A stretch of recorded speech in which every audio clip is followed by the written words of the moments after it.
रितेश नाम का एक आदमी रहता था। वो अपने माता पिता के साथ रहता था। उसके पास व्यापार करने के पैसे तो थे, पर उसे पता नहीं चल रहा था कि कौन सा व्यापार शुरू करे। इसीलिए वो इस विषय में फैसला लेने के लिए अपने पिता के साथ चर्चा करता है। पिताजी, मुझे पता नहीं चल रहा है कि आपके दिए हुए पैसों से मैं कौन सा व्यापार शुरू करूं।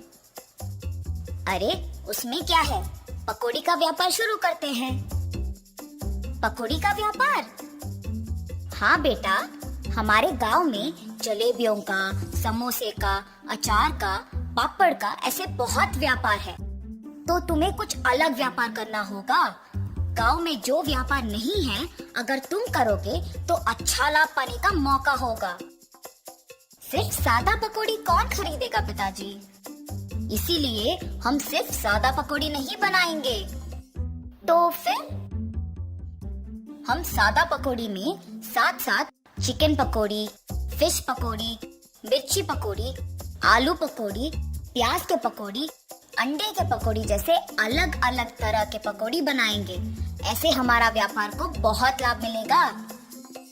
रितेश को अपने पिताजी के बात सच लगे, परंतु मुझे इतने प्रकार के पकौड़ी बनाना नहीं आता है ना पिताजी। मुझे भी तो बनाना नहीं आता। हम खुद इन सब के विधि बनाएंगे और इसके लिए तुम्हारी माँ भी सहायता करेगी। ऐसे कहकर रितेश के पिताजी रितेश को प्रोत्साहित करते हैं। फैसले के अनुसार पकौड़ी को बनाने के सामग्री रितेश खरीद के रसोई घर में इकट्ठा कर रहा होता है कि उसके पिताजी पके हुए अंडों को 2 हिस्सों में काट रहे होते हैं और रितेश की माँ पकौड़ी के लिए बेसन का मिश्रण तैयार कर रही होती है। बनाए हुए मिश्रण को 6 अलग अलग बर्तन में बराबरी से रितेश की माँ डालती है। रितेश के पिताजी पहले बर्तन में कटे हुए अंडे, दूसरे बर्तन में कटे हुए प्याज, तीसरे बर्तन में कटे हुए मिर्ची, चौथे बर्तन में कटे हुए आलू, 5वें बर्तन में कटे हुए केले और छठी बर्तन में कटे हुए चिकन के पीसेस डालते हैं और फिर एक एक करके उन सारे अलग तरह के पकौड़ी को तेल में तलते हैं। रितेश जब पकौड़ी का स्वाद देखता है तो उसको बहुत स्वादिष्ट लगता है। फिर वो अपने पिताजी के बातों को सच मानकर पकौड़ी के व्यापार को दृढ़ निश्चय से शुरू करता है। ऐसे शुरू हुआ था रितेश की जीत की कहानी। 15 साल बाद वही पकौड़ी का व्यापार रितेश को सिर्फ अमीर ही नहीं बल्कि बहुत घमंड और कठोर बना देता है। दूसरी ओर रितेश के पिताजी को बहुत दिनों से ठीक से दिखाई नहीं दे रहा था और सुनाई भी नहीं दे रहा था। इसीलिए वो रितेश को चिकित्सा करवाने के लिए पूछने की प्रयत्न करते हैं, पर रितेश कभी उनको समय ही नहीं देता था। इसीलिए रितेश के पिताजी खुद अस्पताल जाने का निश्चय करते हैं, पर उनके पास पैसे ना होने के कारण रितेश की दुकान को निकल पड़ते हैं। अरे रितेश बेटा, कुछ दिनों से न कुछ ठीक से दिखाई दे रहा है, न कुछ सुनाई दे रहा है। चिकित्सा के लिए 3000 रुपयों की जरूरत है। थोड़ा मदद करो ना बेटा। क्या 3000 रुपए? उतने पैसे तो मेरे पास नहीं है। पर बेटा, कल ही तो तुमने बहू को बताया था कि हर रोज तुम्हें 30,000 मिलते हैं। आप पहले यहाँ से चलिए, कह रहा हूँ ना पैसे नहीं है। और घर चले जाते हैं।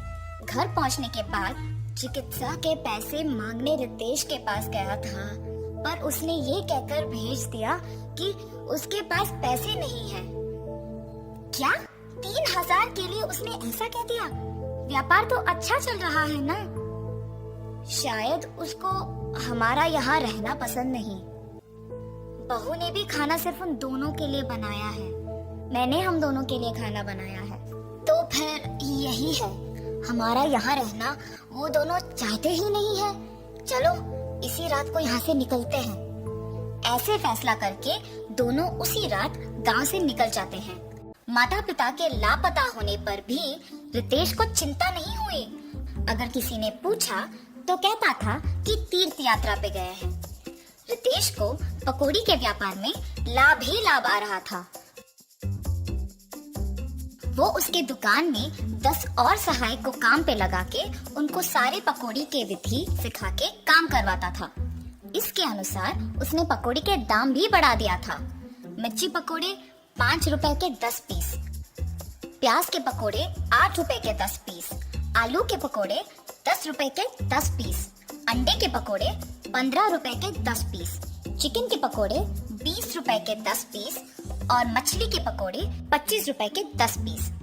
पकौड़ी का स्वादिष्ट होने पर लोग भी बहुत आते थे, जिसकी वजह से रितेश का दुकान हमेशा भीड़ से भरा और व्यस्त रहता था और दुकान का लाभ भी दुगना हो गया था। रितेश ऐसे ही उसकी संपत्ति बढ़ाने में दिन भर व्यस्त रहता था और उसकी पत्नी भी अपनी समय अपनी सहेलियों के साथ बिताने में और पैसे खर्च करने में व्यस्त रहती थी और उनके बच्चों के साथ भी ज्यादा वक्त नहीं बिताती थी। बच्चों के देखभाल के लिए एक ताई को रख के वो चली जाती थी। रितेश व्यापार और संपत्ति के मोह में पड़कर दोस्तों के साथ वक्त गुजारता था और उसकी पत्नी उसके सहेलियों के साथ वक्त गुजारती थी। इस वजह से उनके बच्चे बहुत लापरवाही से पले पड़े। रितेश अपने बच्चों को अनुशासन से नहीं बड़ा कर पाया और अपनी बीवी को उसके शौक से दूर नहीं रख पाया। अब रितेश के साथ प्यार से 2 बातें करने के लिए भी कोई नहीं था। उस समय में उसको उसके माता पिता की बहुत याद आती है।